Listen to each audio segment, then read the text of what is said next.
If you want to retire better than 99% of the people, do not follow the herd. In this video, we'll show you almost everything that everyone misses, and we want to make sure you stay on point. There is a gentleman in our new masterclass. I'm going to call him Michael. That's not his name, but Michael. He is 74 years old. He's been retired for 6 years. And he, prior to that, had a super successful career. Traveled the world, he said, 34 times. What else has he done? He had an amazing resume of his life that he did. And for the last 6 years, nothing. Bored, lonely, scared. He found us somehow online, found a YouTube channel, signed up for the masterclass, and he said, I didn't know how scary this would be, and I don't even know what to do. So we're working him through a lot of this, but I think the important thing is to find out that when you do make this move to go into it, just kind of eyes blind, doesn't make sense. Well, I think what's really interesting is when someone has the courage to say, you know, this is not what I thought it would be, and I'm bored and I'm scared and all the things. It's interesting to watch people around the room nod their head. Yeah. It's interesting for people to really come together and say, I know how you feel. I know where you're going with this. I know we have to make a change. And I think that's part of a movement that we all owe, not only our generation, but future generations. We owe a path to. And I think that I don't know where you're at with your retirement right now, how you feel about it. But the important thing is to be honest about it. Is it working well for you? Or are you feeling a bit lonely and sad and irrelevant, and you just don't know what to do, versus being sad, lonely, and irrelevant, and you just suffer in silence? You don't have to do that. So we're going to walk you today through some things you can do to immediately turn this sleepwalking entrance into retirement around. And the first thing to do is to change your environment. And that means your home, your living quarters. Is it downsizing, right-sizing, redecorating, moving, whatever it might be. But if you've been in the same home for 30 plus years, and that was a place you left in the morning, came back at night, and you haven't spruced it up in 30 years or 40 years, you have to change it. You've got to make even the slightest change. Declutter. Clean up one room at a time. Repaint that room. You will feel so energized and refreshed by this new home you come to. Do you agree? I do. I think it's important that, as we age, our space gives us energy, and that's going to look different to a lot of people, right? So some people get energy by seeing all the mementos of their life around the room. Some people get energy by being a minimalist at this stage of the game. You really need to figure out where you are and where your energy sources come from. Some people get energy from having a lot of plants. Other people can't stand the idea of a lot of plants. So you have to kind of figure out what it looks like for you and what gives your aura energy when you walk into the room. When we were working, that room, that sanctuary, that place was always just our bedroom, because we really couldn't control, with all the kids in and out of the house, how everything else looked. Much to our chagrin, we could not control it. But now we can control our environment from front door to back door and everything in between. And I think that's, if you put that in your mindset, that you can control that, it doesn't have to be expensive. It doesn't have to be grand. It doesn't have to be, all the things. It can be small, little things that you change that give you energy. Yeah, I don't think that, we've done a lot of videos on decluttering and downsizing and right-sizing and all that.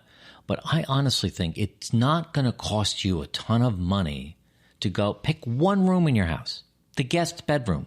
And maybe at this point you don't use it that much, turn it into a TV/office room, but take everything out, get rid of the old carpet, put in new carpet, paint it, maybe get some new bright and lively furniture. Try that one room and see what happens to your energy level, which really is the next thing. Is you've got to find a way to manage your energy not just your time. We are time affluent now. So you enter this phase of life and you walked away from your career and now you have 40 plus hours of free time that come your way. So you want to figure out what to do with it, but it's your energy. When you wake up in the morning, you've got to have 7 or 8 hours of sleep and you have to be happy and energized and grateful. We talk a lot about our morning routines to start the day right, but we also talk about how to end the day right. And then put things in the middle that bring you joy. And watching 6 hours of TV out of an 8-hour day, it's not going to bring you joy or energy. Well, I think it's important to not only find things that spark your joy, right? So that is very important. And, maybe you can curate a list of those things for yourself. For me, it's very sensory. I'm very sensory driven, visual, smells, tastes, things I hear, tactile things. I'm very sensory driven. So I know how to find joy. It's also really measuring things that drain your joy. How many things do you do in a day that are draining energy for you? And what can you do to change that? Can you disregard that task or that job? Or is it an obligation you can't get rid of and you need to reframe it? So it's not just finding the joy. It's also looking at the energy drainers, right. I think is really important.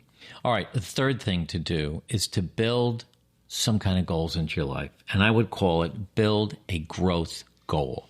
This is a time in your life that you actually can grow and prosper and do something good, do something new, whether it's a new hobby or a new relationship or a new job, part-time job, whatever it might be.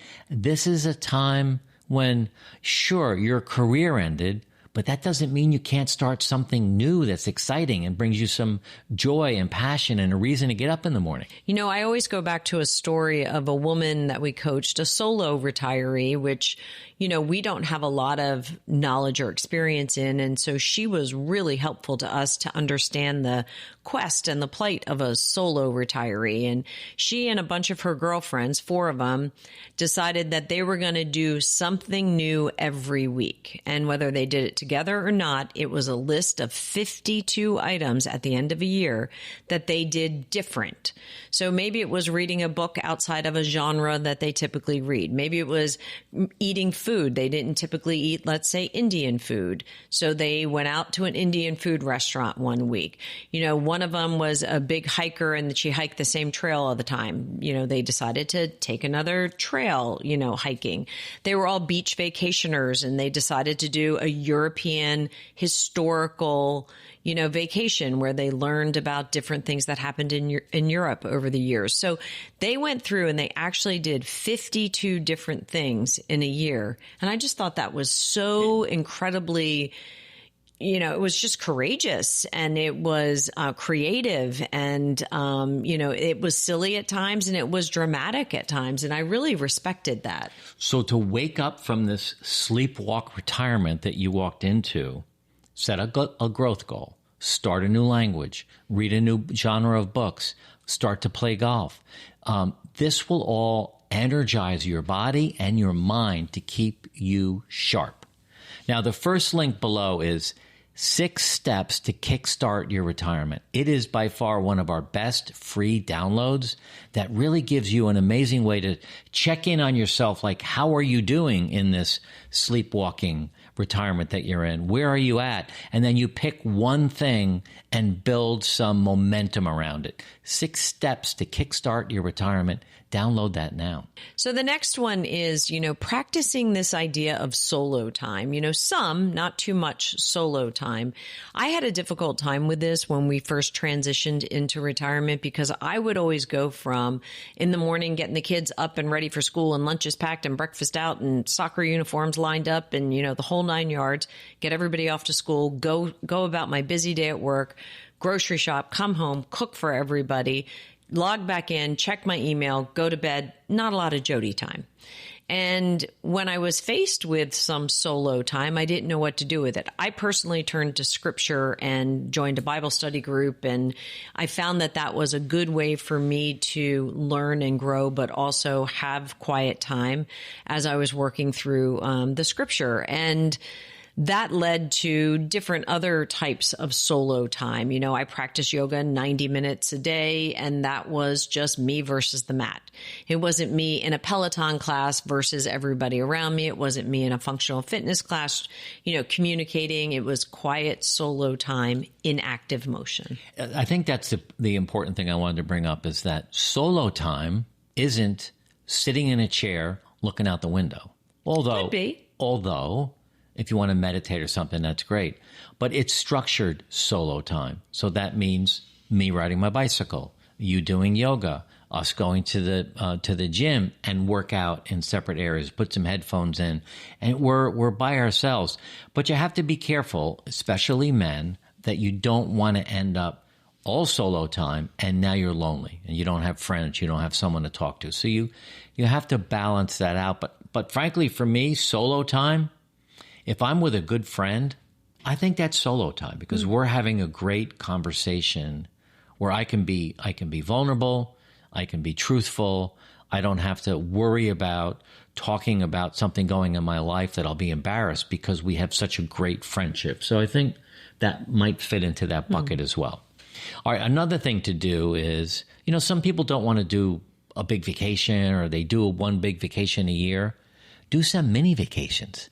Just you and your wife, you and one of your kids, you and a friend, go away for a couple of days. I'm now thinking about, and I haven't told you this yet, but my friend Rob, that he and I, my roommate from college from 50 years ago, 48 years ago, we cycle together now. And I'm not racing or anything. We just side by side going at about 15 miles an hour. We both have an e-bike and we're chatting the whole time. He has a mountain bike. I have a road bike. But I said, it'd be cool to get you and I and maybe a few other guys to go to Arizona and to go on a moderately difficult mountain biking adventure for 4 or 5 days. A guy's trip. Cool. What do you think? I think you should do it. I'm thinking of doing it, but it's a mini vacation. Yeah. So, and we used to do more of that. I remember we did a video a little while ago that when we first met and your girls would spend every other weekend with their dad and my kids were all in college, we would use the time to go to the Ritz-Carlton in White Plains and have a little mini vacation. Yeah, definitely. Friday night and Saturday night. And it was just kind of fun once in a while. Not every weekend, but, twice a year we would do it. Yeah. Yeah. I mean, there is something to be said for all that is right outside your door, regardless of where you live in the world. There's got to be an area that you can explore that is nearby, that's cost effective, that will, enlighten you in some way or another or bring you joy and just, a new place to go explore. Yeah. We said we were going to do that when we came to New Jersey this year because there's such beautiful shore towns and we haven't done it. Yep. So we're kind of a little remiss on that. Yep. Here's another thing to do that is, I think, part of our responsibility as humans is to give away your wisdom. And what does that look like? Well, I'll tell you what it looks like when you don't give it away. And I'll mention my dad because he retired from his career. He had knowledge. He had stories to tell. He was a really good business person. He was a good salesman. He had a lot of gifts to give to others, younger people behind him, people in the insurance business that maybe didn't really have the skills he had. But he took all those skills and all that wisdom, he put it in a box, and he tied a nice ribbon around it, and he put it on a shelf in the garage. He did nothing with it. Mm. We're now using our wisdom and our experience and our learning to do this channel to help you guys in retirement. But if you've sleepwalked into retirement, like 99% of the people that do, you got to get away from that train and you've got to find a way to, I'm smart. I have good experience. I have good knowledge. I can help other people. Yeah, I think it's important to realize that decades of your experiences and decades of your knowledge don't go away the day you walk out the door of your job or your organization. You still have all of that and all of that to share and give. My place to share and give it is more, in women's groups. That's just my affiliation. That's kind of what gets me jazzed up, whether it's management or consulting or, different things within the industry that I worked, helping people work through staffing problems. I spent an hour on the phone last night with one of our girls talking about how to navigate a Fortune 200 company and, what was good about it, what was bad about it, what was predictable, what was unpredictable. And, I enjoy doing that and sharing my wisdom. So I think it's important to give your wisdom away and watch how much energy you get back when you do it. Yeah, mentoring, teaching, volunteering, all of that creates legacy. And it keeps your mind sharp, too. And it builds community. Absolutely. Let's look at some questions our team put together. Okay. Hi, I'm Walter. I'm 68. Everyone tells me retirement is about finally resting, but I feel restless. How do you actually build a day that excites you? For me, it starts in the morning, but doing some planning. I mean, it's as easy as saying, what's one thing that I want to do today that I know brings me joy? Is it going to the library? Is it going to the gym? Is it having lunch with a friend? Plan one thing, just one thing, and then plan something for tomorrow. And you can build on that. I also think this idea of being restless comes from, a lifetime of accomplishing things. Accomplishing goals, accomplishing strategies, accomplishing, benchmarks.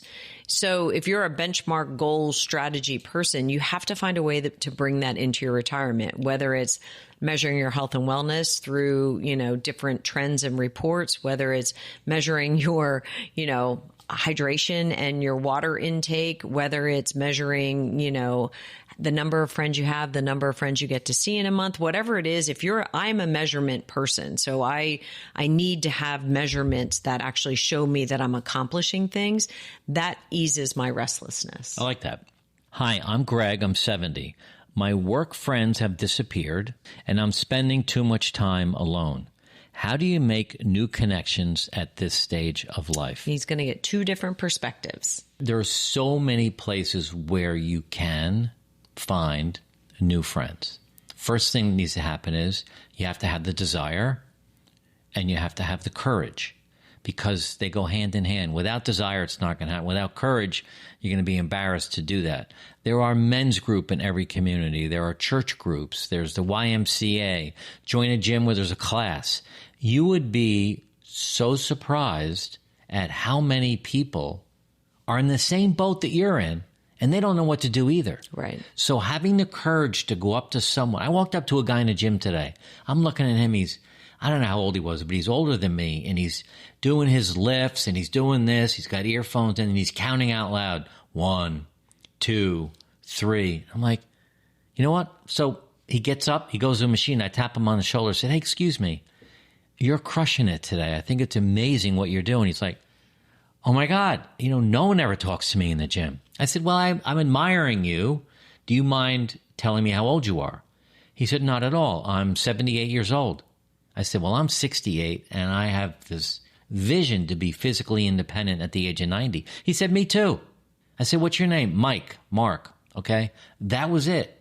But I'll see him tomorrow, and now we'll talk longer. So it just takes that little bit of push, I think. I also think when you categorize things that you like to do and you look into your community, into your friends, existing friends, you put yourself in places with like-minded people who, enjoy the same things. A gym is a group of like-minded people who are there to work out. A volunteer center is a place where people are volunteering around the same mission. A, faith-based organization has faith-based missions with everybody with like mindsets. So if you're interested in finding people with like mindsets and interests, put yourself in those places. And I think there's some people say, well, gyms are expensive. What is that? The silver sneakers? Mm-hmm. If you go online to Silver Sneakers, I think there are gyms affiliated with them that you can get paid for by Medicare, Medicaid, your health insurance. I'm not really sure. People have said that in comments, but that's a good place to start, is to go to a gym or a church. Yeah. Okay. I'm Maria. I'm 66. I saved well. Great. But my health has started to slip. What's the best way to protect your body so you can actually enjoy retirement? Well, the first thing is to make sure you get checked out with your doctors, right. All of them, dentist, GP, Yeah. I mean, I think it's... We have a checklist for that. We Where do is have a that? checklist. Health and wellness checklist we have. I do think it's important to get a baseline on your health and, any red flags that you have been ignoring over time, because we've all done that. So now that you have time to not ignore these red flags, address them one at a time. If it's your cholesterol level and your cholesterol's high, how are you feeding your body? How are you moving your body? How are you hydrating your body? What are the things you can do to minimize your cholesterol? If it's your blood sugar, again, what are you eating? What are you putting in? Are you pushing yourself to a pre-diabetic state, which is, a big American disease, and it's certainly one of the 4 big diseases that hits all of us over the age of 60. So, what are you doing? So getting that baseline and addressing your red flags is a good first step, and then modifying your behavior after that. The behavior piece is important. Nutrition, movement, exercise, Sleep, hydration, too much alcohol, not enough water. All of those things play a pivotal key role in your health. So you can make those changes right now. Right. Hope you like this video. This one next, 13 retirement mistakes that can ruin your life. Watch that one next. It really has some great pointers on how you can make the big pivot